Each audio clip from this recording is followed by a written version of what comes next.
নমস্কার। যাদের মকর রাশি অথবা মকর লগ্ন, তাদের ভীষণ ভীষণ পাওয়ারফুল অর্থপ্রাপ্তি অর্থ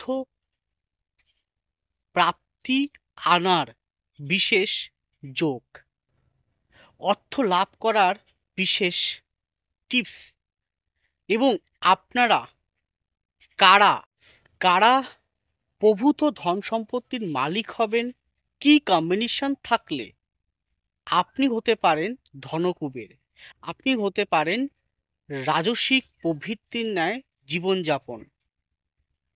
মকর রাশি বা মকর লগ্নের জাতজাতিকা আপনি, তাহলে আপনার ভাগ্যে কীরকম অর্থপ্রাপ্তি ঘটবে তা আজকের প্রোগ্রামে বিশেষভাবে উল্লেখ করব। স্পেশাল প্রোগ্রাম হতে চলেছে মকর রাশি বা মকর লগ্নের। অনুগ্রহপূর্বক শেষ পর্যন্ত দেখুন, অবশ্যই বুঝতে পারবেন। প্রোগ্রামটি কন্টিনিউ করার পূর্বে পরবর্তী প্রোগ্রামগুলোকে অতি সহজে পাওয়ার জন্য আমার চ্যানেলটিকে সাবস্ক্রাইব করুন এবং পাশে থাকা বেল আইকনটি অবশ্যই প্রেস করবেন। আসুন তাহলে শুরু করা যাক আজকের মূল আলোচ্য পর্বে। দেখুন, মকর যে রাশিটি, এটি হচ্ছে কালপুরুষের দশম কর্মের ভাব বা কর্মের রাশি। এটি হচ্ছে পিতৃতত্ত্বের রাশি এবং এটি হচ্ছে স্থির রাশি। এর অধিপতি হচ্ছে শনি। এই ঘরের মধ্যে জাগতিক সুখ, জাগতিক বিষয় পরিপূর্ণ রয়েছে। কুম্ভের থেকেও বেশি হচ্ছে মকরে জাগতিক বিষয়টা পাওয়ারফুলি রয়েছে। দেখুন, বর্তমান সময়ে ভৌতিক সুখ লাভের জন্য অর্থ ভীষণভাবে প্রয়োজন। ঘুম থেকে ওঠা থেকে শুরু করে ঘুমানো পর্যন্ত আমাদের সর্বক্ষেত্রেই কিন্তু অর্থের প্রয়োজন। অর্থ ছাড়া আজকে আপনি নিঃস্ব, অর্থ ছাড়া আজকে আপনি অসম্মানিত, অর্থ ছাড়া আজকে আপনি অপমানিত, অর্থ ছাড়া আজকে আপনি সমাজের চোখে জঘন্য। ঠিক বলছি তো? যদি ঠিক বলে থাকি তাহলে কমেন্ট বক্সে অবশ্যই লিখুন এগ্রি। আজ আপনার পকেটে অর্থ নেই, ভাবুন তো আপনি কীরকম পরিস্থিতির মধ্য দিয়ে চলছেন। না পাচ্ছেন নিজে পরিবারের মধ্যে সম্মান, না পাচ্ছেন বন্ধু বান্ধবীর কাছে সম্মান, না পাচ্ছেন প্রিয় মানুষটির কাছে সম্মান, না পাচ্ছেন সমাজের কাছে সম্মান, না পাচ্ছেন কর্মস্থলে সম্মান। আপনি সর্বত্র জায়গায় অপমানিত হচ্ছেন তো, আমি জানি হচ্ছেন। অর্থ সকলের ভাগ্যে সমানভাবে আসে না। তাহলে কাদের আসে কাদের আসে না, সেটাই হচ্ছে আজকের মূল প্রোগ্রাম। দেখুন, যাই হোক, আমি আমার অ্যাস্ট্রোলজিক্যাল দিক থেকে আলোকপাত করে থাকি। দেখুন, অর্থ বিষয়টা জানার জন্য আমাদের সর্বপ্রথমে জানতে হবে আপনার জন্মছকটি কি কথা বলছে, আপনার হরোস্কোপটি কি কথা বলছে, আপনার পামটি কি কথা বলছে।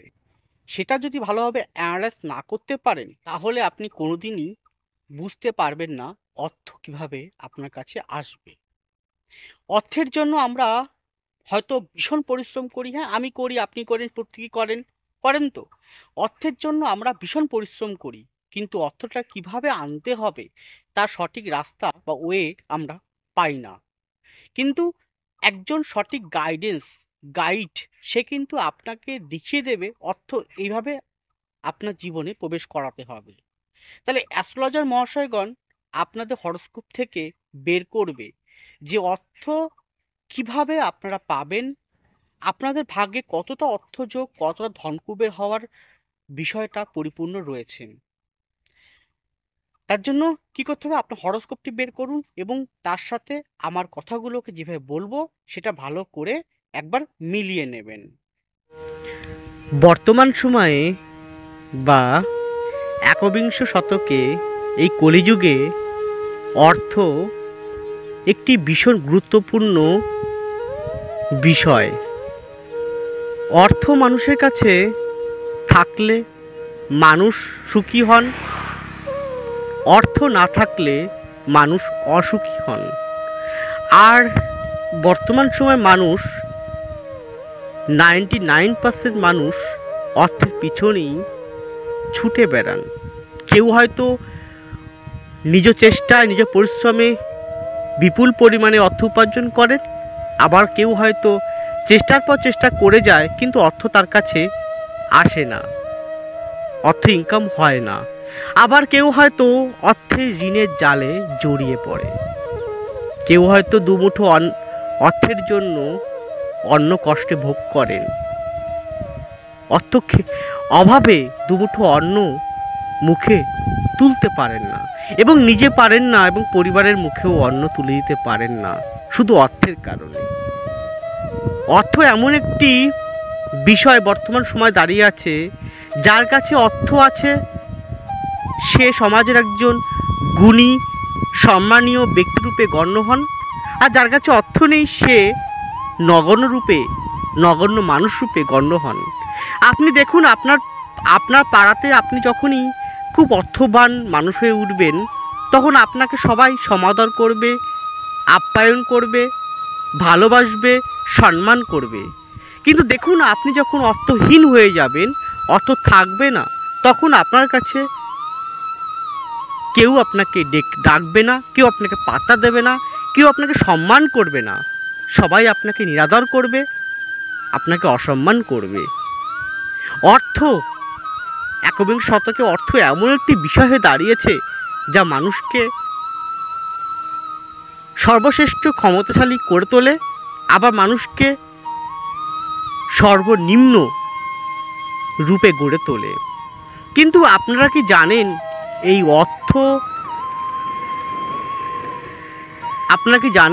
অর্থ মানুষের জীবনে কিভাবে আসে এবং কেন এই অর্থর পিছনে মানুষ ছোটে?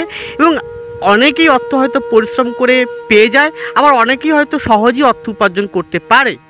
কিন্তু কারা অর্থবান বা অর্থশালী ধনবান হয়ে উঠতে পারেন, আবার কারা বা হতে পারেন না? আবার এমনও দেখা যায় বর্তমান সময়ে অনেকে অর্থে কষ্ট ভোগ করেন, প্রচণ্ড অর্থ কষ্ট ভোগ করেন, ঋণের জালে জড়িয়ে পড়েন। কেন? আজকে আমি এর উপরে অ্যাস্ট্রোলজিকে আলোকপাত করব, এবং অপূর্ব একটি প্রকৃতির মাঝে দাঁড়িয়ে দেখুন, একটি অপূর্ব একটি প্রকৃতির মাঝে দাঁড়িয়ে আপনাদের উদ্দেশ্যে, যেহেতু এই প্রকৃতিটা খুব শান্ত প্রকৃতি, আর আমি চাই আপনাদের মনও শান্ত হোক, সেই উদ্দেশ্য নিয়ে আজকে আমি অ্যাস্ট্রোলজিক্যাল আলোকপাত করব। এবং এই আলোকপাতটি ভীষণ একটি গুরুত্বপূর্ণ আলোকপাত অর্থনৈতিক উপরে দাঁড়িয়ে। দেখুন, আপনার জন্মকুণ্ডলিতে যদি 1-5-9 কম্বিনেশন সঠিক থাকে এবং তার সঙ্গে 2-11 কম্বিনেশন সঠিক থাকে, সঠিক করে বুঝবেন 1-5-9 কম্বিনেশনটা যদি বলবান থাকে এবং 2-11, 2 কেন? 2 হচ্ছে আপনার ধন সম্পদ বিচার করতে হয়, 2 থেকে শেয়ার বিচার করতে হয়, 2 থেকে অর্থ সঞ্চয় বিচার করতে হয়, 11 আর্নড বিচার করতে হয়। আবার যদি অর্থ 11 ভাব মানে শুধু অর্থ ইনকাম না, 11 ভাব মানে হচ্ছে আপনার জীবনে প্রবেশ করা। আমি এই আলোচনা সাপেক্ষে 11 ভাবটা ধরলাম অর্থ। তাহলে 2-11 কম্বিনেশন এবং 1-5 কম্বিনেশন যদি সঠিক থাকে আপনার জন্মকুণ্ডলিতে, সেটা নবাংশ কুণ্ডলী হোক, মূল ন্যাটাল চার্ট হোক, সেটা আপনার ডেকান হোক, D10 হোক,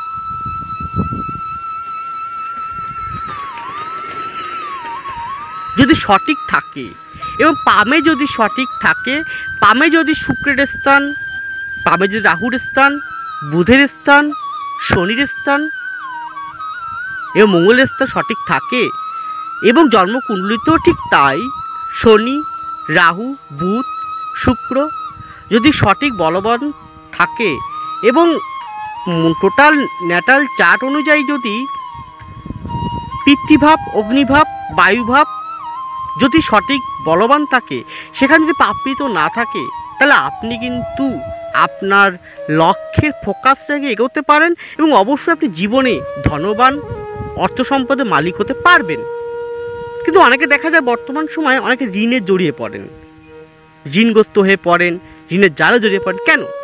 দেখুন, বর্তমান সময় হয়তো তার দশা, অন্তর্দশা বা প্রত্যন্ত দশা, কোনো একটা দশাতে তার লগ্ন চন্দ্র রাশি, অর্থাৎ লগ্ন চন্দ্র বা রাশি বা রবি সাপেক্ষে 6-8 বা 12 অধিপতি, অর্থাৎ 6 আর 6 ভাবের অধিপতি, অথবা 8 ভাবের অধিপতি, অথবা 12 ভাবের অধিপতি দশা চলছে, এবং সেই অধিপতির দশাও, সে অধিপতি গ্রহটাও যদি লগ্নচর রবি সাপেক্ষে সঠিক বলবান না থাকে, তাহলে আপনাকে এই বর্তমান সময়ে একটা ঋণগ্রস্ত করে তুলবে, ঋণের জালে জড়িয়ে পড়বেন, অত্যাধিক টাকা ব্যয় হয়ে যাবে, টাকা আসতে চাইবে না, ইত্যাদি ইত্যাদি।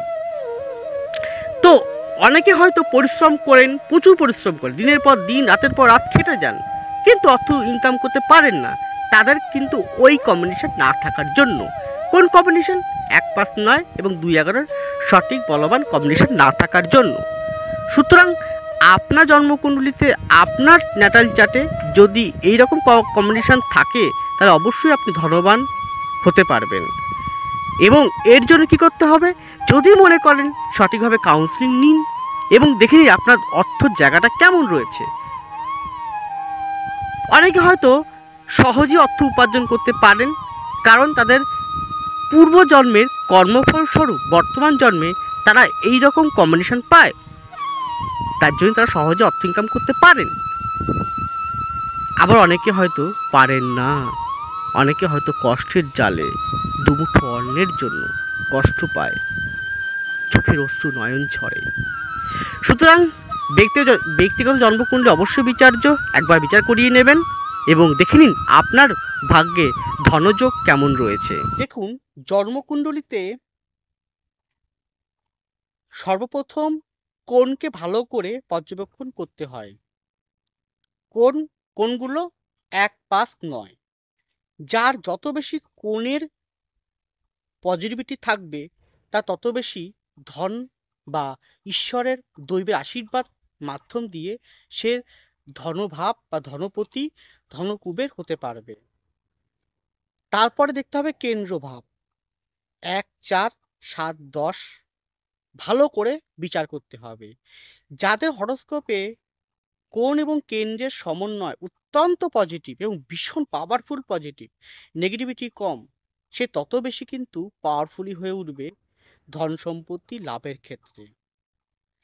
তাহলে আপনার যেটা রাশি বা লগ্ন মকর, সেখান থেকে প্রথমে 1 নম্বর ঘর, ওই ঘরটার অধিপতি শনি কেমন, কোথায় রয়েছে, সেটা ভালো করে বিচার করবেন।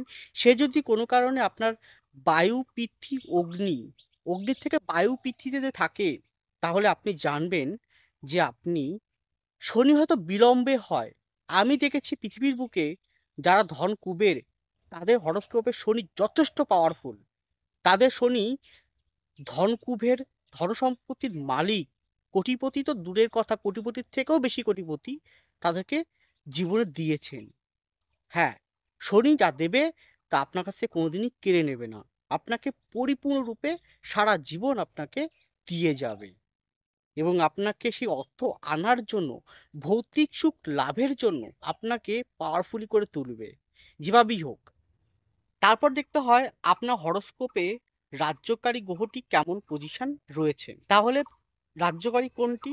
রাজ্যকারী হচ্ছে শুক্র, যে আপনাদের পঞ্চমপতি ও আপনাদের দশমপতি। তাহলে শুক্র যদি আপনার জন্মকুণ্ডলিতে অত্যন্ত পাওয়ারফুল থাকে, শুক্র স্বক্ষেত্রে আছে বা তুঙ্গ ক্ষেত্রে আছে। স্বক্ষেত্র কোথায় কোথায়? একটা হচ্ছে বৃষ, আর একটা হচ্ছে তুলা। তুঙ্গস্থ ক্ষেত্র কোথায়? সেটা হচ্ছে আপনার মীন, মানে তৃতীয় উপচয় স্থান। তাহলে শুক্র যদি পাওয়ারফুলি থাকে আপনার হরোস্কোপে, শুক্র শনির যদি সমন্বয় থাকে অত্যন্ত পাওয়ারফুল, ধনকুবে ধনপতি হতে আপনাকে কেউ আটকাতে পারবে না। এরপরটা কি? এরপর দেখতে হবে বুধকে কেমন রয়েছে আপনার হরোস্কোপে বা পামে। বুধ যদি অত্যন্ত পাওয়ারফুল থাকে, বুধ যদি আপনার কন্যায় থাকে, তাহলে জানবেন ভাগ্যের আশীর্বাদ। যদি কন্যা একটা পৃথ্বীভাব, বুধের ওটা মূলত্রিকোণ, তাহলে বুধ আপনার সাপোর্টিংকারী। বুধ এবং শনির সমন্বয়, বুধ শুক্রের সমন্বয় যদি অত্যন্ত পাওয়ারফুল থাকে, যে সেটা যদি আপনার পৃথ্বী বা বায়ুতে হয়, তাহলে আপনার ধনকুবের হতে পৃথিবীতে কোনো শক্তি নেই আপনাকে আটকাতে। আরও অনেক কারণ রয়েছে, তো আমি এইটুখানি বলবো যে আপনি বর্তমানে বা অতীতে অর্থ নিয়ে মারাত্মক কষ্টে রয়েছেন। ধার দেনা ঋণগ্রস্ত হয়ে আজকে আপনি জর্জরিত, মানসিকভাবে আজকে আপনি ভেঙে পড়েছেন। আপনি পরিশ্রম করছেন, অত্যন্ত পরিমাণে পরিশ্রম করছেন, মানে অদম্য পরিশ্রম করছেন, অদম্য চেষ্টা করছেন, কিন্তু অর্থ আপনার চোখে দেখতে পাচ্ছেন না। যাও ইনকাম করেন তাও আবার ধার দেনা মেটাতে মেটাতেই চলে যায়। সুখ স্বাচ্ছন্দ্য আপনি পাচ্ছেন না। পাচ্ছেন না তো? তাহলে এইরকম পরিস্থিতি দাঁড়িয়ে আজকে আপনি দিশাহীন দিশাগ্রস্ত অবস্থায় রয়ে গেছেন। কি করবেন বুঝতে পারছেন না। তাহলে আপনাকে বলবো, আপনি আপনার বেস হরোস্কোপটি ও পামটি ভালো করে একবার ব্যক্তিগতভাবে কনসালটেন্সি নিতে পারেন। যদি মনে করেন তাহলে আমার সাথে কনসাল্ট নিতে পারেন। স্ক্রিনে আছে ফোন নাম্বার ও ডেসক্রিপশন বক্সে ফোন নাম্বার দেওয়া আছে, যোগাযোগ করুন। এবং আমাকে প্রতি শুক্রবার, হ্যাঁ প্রতি শুক্রবার আমাকে পাবেন কলকাতার শোভাবাজার চেম্বারে। দুটো ক্ষেত্রে কিন্তু অগ্রিম বুকিং অতি আবশ্যক। আপনি বুকিং করুন, অবশ্যই আপনাকে সঠিক দিশা সঠিক পথ আমি দেখাতে পারবো। অর্থ নিয়ে চিন্তাগ্রস্ত হয়ে আছেন, অর্থের কি করে আনতে হবে, কিভাবে অর্থটাকে আপনি চাকরি করে আনবেন, ব্যবসা করে আনবেন, কোন পথে আনবেন, তার সঠিক দিশা আমি আপনাকে দেখাবো। তার জন্য তো অবশ্যই চেম্বারে আসতে হবে। যোগাযোগ করুন, আপনাকে 100 থেকে 200% কনফার্ম আপনাকে সঠিক পথ আমি দেখিয়ে থাকবো। আরও প্রভূত কারণ রয়েছে যা আপনার হরোস্কোপ থেকে বের হয়ে আসবে, এবং অর্থপ্রাপ্তি ধনপ্রাপ্তি হতে গেলে আর কি কি কম্বিনেশন দরকার সেটা অবশ্যই আজকের প্রোগ্রামে আলোকপাত করে দিয়েছি। সুতরাং এটি গেল ইঞ্জিনিয়ারের আলোকপাত। ব্যক্তিগত জন্মকুণ্ডলী শেষ কথা, ব্যক্তিগত পাম, ব্যক্তিগত নিউমোলজি শেষ কথা বলবে। ভালো থাকুন, সুস্থ থাকুন, এগিয়ে চলুন। নমস্কার, জয় মা তারা।